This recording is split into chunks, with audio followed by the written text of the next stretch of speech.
నమస్తే. తదుపరి రాశి కన్యా రాశి. ఈ రాశి వారి యొక్క గ్రహస్థితి చూసినట్టయితే బుధుడు, సూర్యుడు ఇద్దరూ కలిసి 9వ స్థానంలో సంచారం చేస్తున్నాడు. శని భగవానుడు 6వ స్థానంలో సంచారం చేస్తున్నారు. అయితే ఈ సంచార ఫలితాలు ఎలా ఉండబోతున్నాయి అంటే, మీకు పుణ్యకర్మలు చెయ్యాలి అని, మంచి పనులు చెయ్యాలి అని, దాన ధర్మాలు చేసుకోవాలి అని, ఆధ్యాత్మిక చింతన వైపు కొంత మళ్ళేందుకు అవకాశం కనబడుతోంది. అయితే ఇంకా ఉద్యోగస్తులకు, వ్యాపారస్తులకు చూసుకున్నట్టయితే వీరికి ఇది అత్యంత అనుకూలమైన సమయంగా చెప్పవచ్చు.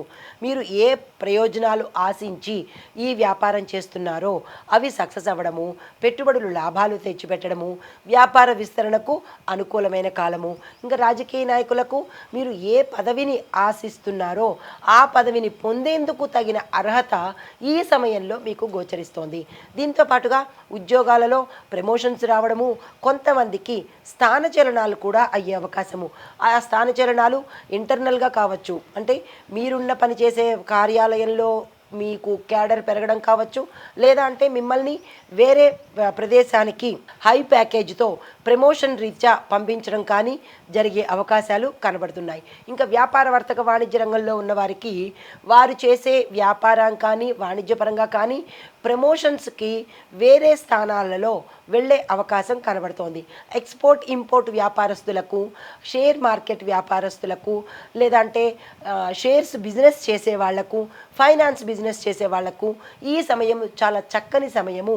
లాభాలు తెచ్చిపెట్టే అవకాశము ఈ సమయంలో కనబడుతోంది.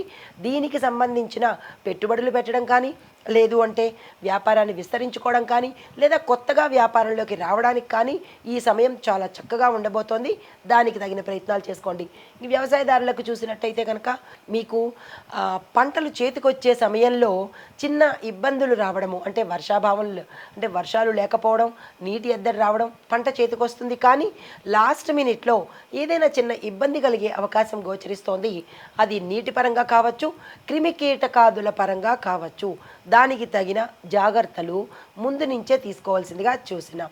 అయితే దీర్ఘకాలికంగా మీకు ఏదైనా సమస్యలు ఇటు వ్యాపార పరంగా, కుటుంబ పరంగా, ఉద్యోగపరంగా ఏ పరంగా చూసినా దీర్ఘకాలిక సమస్యలు ఉంటే కనుక ఆ సమస్యలు ఇప్పుడు పరిష్కారానికి వచ్చేస్తాయి.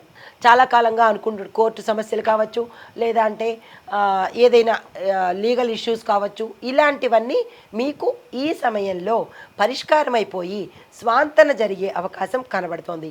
అయితే పితృపూజలు చేయడం ద్వారా కొంత సానుకూలమైన ఫలితాలు వస్తాయి. పితృపూజలు అంటే ఈ రాశిలో ఉండేవారికి ఏవైనా తెలిసి కానీ తెలియక కానీ పితృదోషాలు ఉండి ఉంటే రవి ద్వారా కానీ, రాహు కుజుల ద్వారా కానీ పితృదోషాలు వారి వారి యొక్క స్థానాలను బట్టి పితృదోషాలు ఏర్పడతాయి. కాబట్టి ఆ పితృదోషాల వల్ల మీరు ఇబ్బందులు పడకుండా ఉండాలి అంటే ఈ సమయంలో తర్పణాలు ఇవ్వడం కానీ, లేదా స్వయం పాకాలు ఇవ్వడం కానీ, వారి యొక్క పెద్దలను తలుచుకొని ఏదైనా దాన ధర్మాలు చేసుకున్నట్టయితే కనుక తెలిసి కానీ తెలియక కానీ పితృదోషాల వల్ల కొంత ఉపశమనం కలిగే అవకాశం కనబడుతోంది. అయితే ఆరోగ్యపరంగా చూసుకున్నట్టయితే గతంలో కన్నా ఈ ఈ సమయంలో మీకు ఆరోగ్యం చేజిక్కే అవకాశం కనబడుతోంది. అయినప్పటికీ ఆరోగ్యపరంగా జీర్ణ వ్యవస్థకు సంబంధించి, మూత్రపిండాలకు సంబంధించి, కాన్స్టిపేషను, మలబద్ధకానికి సంబంధించినటువంటి అనారోగ్య సూచనలు కనబడుతున్నాయి. జాగ్రత్తలు తీసుకునే ప్రయత్నం చేసుకోండి.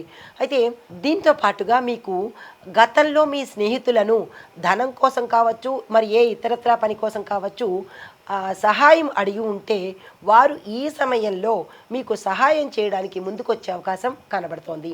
మీకు చెప్పదగిన పరిహారాలు: నవగ్రహ శాంతి హోమం చేయించుకున్న గ్రహదోషాలు పోయే అవకాశం ఉంది. మాకు ఆ అవకాశం లేదు, చేయించుకోలేము అని అనుకున్న వాళ్ళు నవగ్రహ శాంతి పూజ నవగ్రహ ఆలయంలో కనుక చేయించుకున్నట్టయితే తత్సమానమైన ఫలితాన్ని పొందడము, నవగ్రహాలలో ఏదైనా మీ జాతకపరంగా ఇబ్బందులు ఉంటే సానుకూలమైన ఫలితాలు పొందే అవకాశం కనబడుతోంది. అయితే గురువారం రోజు ప్రత్యేకించి అన్నదానము యథాశక్తి చేసుకోండి. ఒకరికి, ఇద్దరికి, ముగ్గురికి మీ యొక్క శక్తిని బట్టి అన్నదానం చేసే ప్రయత్నం తప్పనిసరిగా చేసుకోండి. దీంతో పాటుగా మీ ఇంట్లో తండ్రి గారు ఉంటే కనుక తండ్రి గారి మాటకు ఈరోజు తప్పనిసరిగా విలువ ఇచ్చే ప్రయత్నం చేయండి. అనగా ఈరోజు అంటే గురువారం రోజు మీ యొక్క తండ్రి గారి మాటకు విలువ ఇచ్చే ప్రయత్నం చేసినట్టయితే గురుగ్రహం యొక్క అనుగ్రహం కలుగుతుంది. ఇది ఈ రాశిలో ఉండే వారికి చెప్పదగిన గోచార రీత్యా ఫలితాలు, పరిహారాలు, సూచనలు.